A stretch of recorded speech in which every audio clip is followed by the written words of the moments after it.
Hello friends, welcome back to my channel. ఇది వచ్చేసి mummy వాళ్ళ మ్యారేజ్ డే రోజు అనమాట. 38th marriage day celebrations. So as usual marriage day ఏదైనా కూడా ఇంట్లో ఫస్ట్ పూజ చేసి మమ్మీ వాళ్ళు టెంపుల్కి వెళ్తారనమాట. So mummy, daddy, Ishita, Ishanvi నలుగురు కలిసి టెంపుల్కి వెళ్ళారు. టెంపుల్కి వెళ్ళి వచ్చినాక మా డాడీ మా అందరికీ టిఫిన్ పార్టీ ఇచ్చిండనమాట.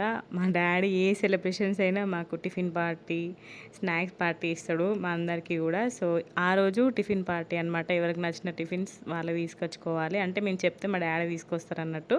సో మా ఇర్షితకి ఎప్పుడు all time favourite plain dosa. ఇంకా ఎవరికి నచ్చింది వాళ్ళు తీసుకొచ్చిండు డాడీ. సో టిఫిన్ చేసేసాం. ఇంకా యాజ్ యూజువల్ లంచ్లోకి వెజ్ కర్రీస్. ఆ రోజు మంగళవారం, సో అందుకే పన్నీర్ కర్రీ చేసింది. చికెన్ తినే వాళ్ళకి చికెన్ చేసింది మమ్మీ. బగారా రైస్ కూడా చేసింది. సో ఈసారి మధ్యాహ్నమే చేసిందనమాట స్పెషల్స్. నైట్ ఎక్కువ తినలేకపోతున్నాం అనేసి మధ్యాహ్నమే చేసింది. సో హ్యాపీగా లంచ్ కంప్లీట్ చేసుకున్నాం. సెలబ్రేషన్స్ అన్నీ ముందు ముందు వీడియోస్లో రాబోతున్నాయి, చూసే.